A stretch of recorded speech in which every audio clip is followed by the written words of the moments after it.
चलिए अब ड्रामा के गुह्य रहस्य को जानते हैं। संदेश पुत्रियों के द्वारा जो ड्रामा के ऊपर अभी तक जो बात चली ना, उसको कलेक्शन करके 10 पॉइंट में दिया हुआ है, जो आज मैं सुना।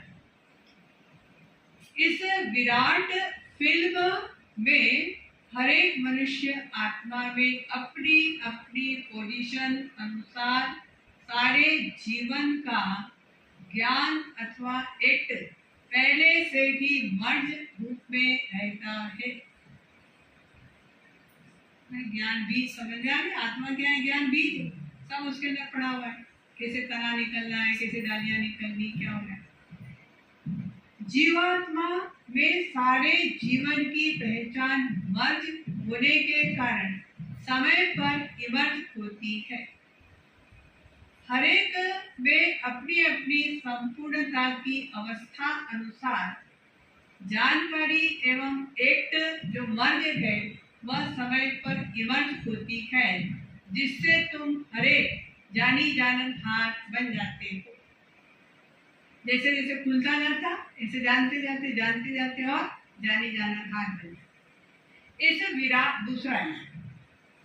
इस विराट फिल्म में सेकंड की एक्ट नहीं होने के कारण तुमको ऐसा समझ में आएगा जैसे अभी अभी यहाँ आई हूँ। हर सेकंड की एक्ट अलग होती है करके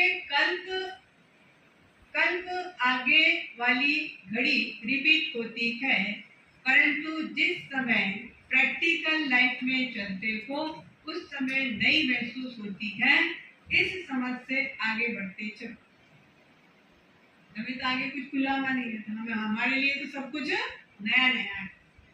ऐसे कोई कह नहीं सकता है मैं तो ज्ञान प्राप्त कर लिया, मैंने तो ज्ञान प्राप्त कर लिया, अब मैं जाती हूँ। नहीं, जब तक विनाश हो तब तक सारी एक्ट और सारा ज्ञान नया वो नया है, क्योंकि देखते समय अनुसार खुलता रहता है। तीसरा, इस विराट ड्रामा की जो भावी बनी हुई है वह निश्चय से ही बनी हुई है।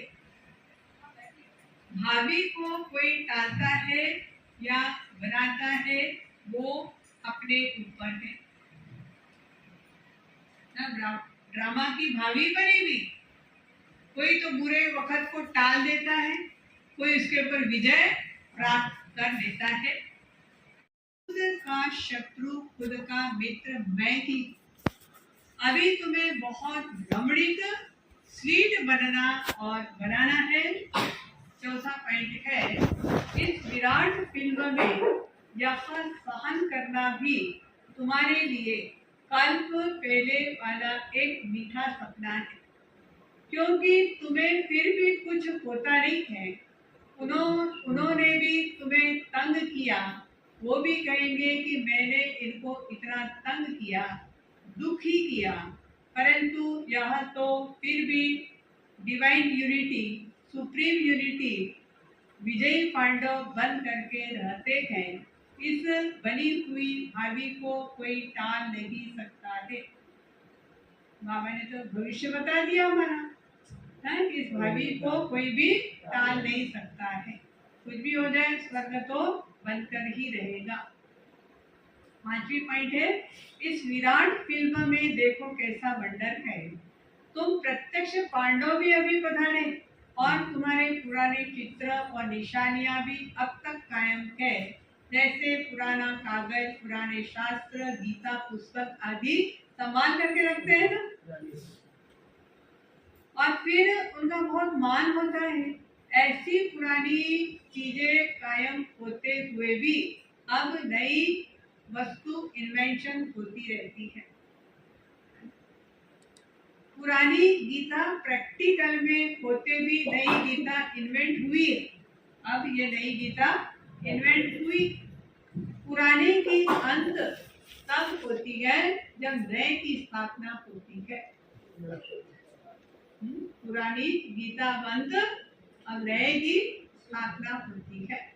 अभी तुम प्रैक्टिकल में ज्ञान को जीवन में प्रत्यक्ष धारण करने से दुर्गा, काली आदि बनी हो। फिर पुराने स्थूल जड़ चित्रों का विनाश होता है, मंदिर मलाखड़े विनाश हो जाते, नए चैतन्य स्वरूप की स्थापना होती है। छठा पॉइंट है, इस विराट फिल्म प्लान अनुसार संगम के स्वीट समय आप अनन्य देवी बच्चे की विकारों के ऊपर विजय प्राप्त कर वैकुंठ की स्वीट लॉटरी पाते हो। आप अनन्य देवी बच्चे विकारों के ऊपर विजय प्राप्त कर वैकुंठ की स्वीट लॉटरी पाते हो। आपका यह ललाट कितना लक्की है।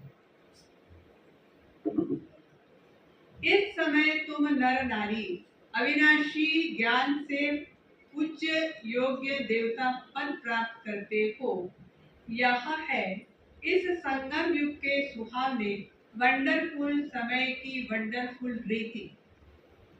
हम हमारे पुराने चित्र आज ही देख रहे हैं, ये है वंडरफुल रीति। ऐसा कभी नहीं तो संगम पर की होता है।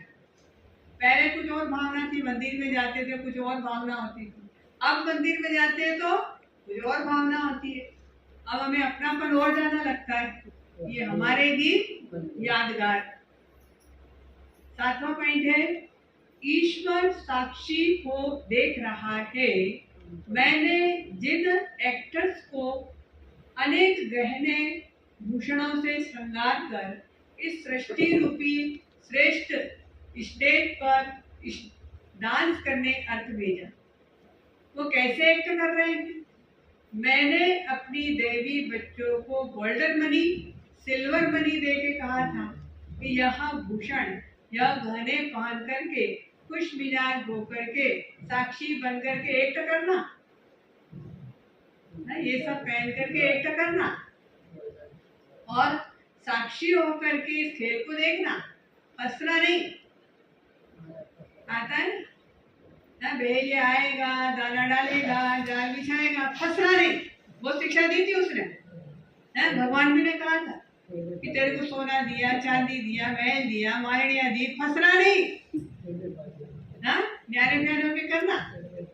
लेकिन आधा कल्प राज्य भाग्य भोग करके और फिर आधा कल्प अपनी ही रचना, अपनी ही रची हुई माया में फंस गए, अपनी ही रची हुई माया में फंस गए। फिर क्या किया, भाई बचाओ बचाओ, निकालो निकालो, हमने भी पुकारा निकालो निकालो। तो बाबा जो है वो फ्री है, हम तो फंसे हुए हैं, बाबा आकर के हमें निकालता है। बाबा कहता है कि अब फिर मैं तुम्हें कहता हूँ, इस माया को छोड़ दो। इस ज्ञान मार्ग में विकारी कार्य से पलट निर्विकारी बनने से आदि मध्य अंत दुख से छूट जन्म जन्मांतर के लिए सुख प्राप्त करेंगे। आठवां पॉइंट है, अपने से कोई भी उच्च अवस्था वाले द्वारा यदि कोई सावधानी मिलती है तो उसको राज युक्त उठाने में ही कल्याण है। बहुत बार कोई कहता है तू सावधानी देता है तो सामने वाला क्या कहता है, अरे मैंने थोड़ी क्या, क्यों सुनाते हो बार बार, मेरे को जिसने कहा है उसको सुनाओ, मैंने तो कुछ की नहीं गलती, मेरे को क्यों सुना रहे हो बार बार। उस पॉइंट के ऊपर समझानी आ रही है, ठीक है ना, इसको माइंड के अंदर रखना। अपने से कोई भी ऊंची अवस्था वाले द्वारा कोई सावधानी मिलती है तो उसको राज युक्त उठाने में कल्याण है। उसके भीतर के राज को जानना चाहिए, इसमें अवश्य कोई कल्याण समाया हुआ है। यह जो पॉइंट मुझे इनके द्वारा मिली वह बिल्कुल यथार्थ है, उसे बहुत खुशी से स्वीकार करना चाहिए, क्योंकि अगर मेरे द्वारा कोई भूल हो गई तो वह पॉइंट याद आने से स्वयं को करेक्ट कर लेंगे। इससे कोई भी सावधानी हो बहुत विशाल बुद्धि से धारण करने से तुम उन्नति को प्राप्त कर सकेंगे। तो सावधानी पर रिएक्शन नहीं करना है, ठीक है, सावधानी मिलती रहेगी, उसको प्यार से सुन करके स्वीकार करो। 9वां पॉइंट है, अभी तुम्हें नित्य अंतर्मुखी होकर के योग में रहना है, क्योंकि अंतर्मुखी होने से स्वयं को देख सकेंगे, सिर्फ देखेंगे ही नहीं, परिवर्तन भी कर सकेंगे। यही सर्वोत्तम अवस्था जब पता है हर एक अपनी स्टेज प्रमाण पुरुषार्थी है, तो कोई भी पुरुषार्थी के लिए आर्ग्यू नहीं चल सकती, क्योंकि वो अपनी स्टेज अनुसार पुरुषार्थी, उसकी स्टेज को देख उससे गुण उठाओ, अगर गुण नहीं उठा सकते तो छोड़ दो, है ना। बाबा कहते हैं कि उससे कोई खामियां नहीं निकालनी, सभी एक डंडे से नहीं चले, किसी का स्तर इतना है, किसी का इतना है, किसी का इतना है, किसी का इतना है। अब इतने वाले थोड़ा इतना भी किया, पूरा इतना भले नहीं भी किया, लेकिन इधर से इधर भी किया तो तारीफेबल, हमें उसकी तारीफ करना चाहिए। ऐसे नहीं कि तुमने तो ऐसा नहीं किया, वैसा नहीं किया, 10 सुना दो बेचारे की जान ही निकल जाए, मैं इतना तो भी करूंगा तो जब तक क्या हो जाएगा, इतनी ऊंची बात भी उसके सामने नहीं करो। होता क्या है, छोटे को देखते हैं अभिमान आ जाता है, मैं इससे बहुत बड़ा, बड़ों को देखते हीन भावना आ जाती है। बाबा कहते बैलेंस में रहो, सबके स्तर को समझो, हर एक के स्तर को समझो, कोई कितने स्तर का है, कोई कितने स्तर का है, इसे सबको सम्मान दे करके बाबा क्या कहता है, आगे बढ़ाते। तो बाबा ने कहा कि अगर गुण नहीं उठा सकते तो छोड़ दो, ठीक है। लास्ट पॉइंट,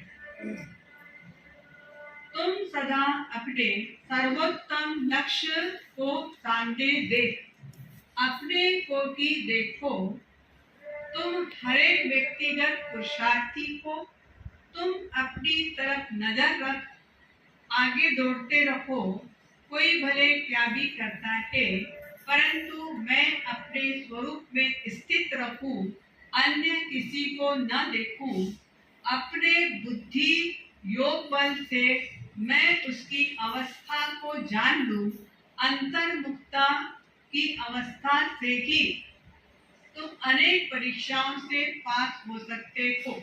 अच्छा, ओम शांति।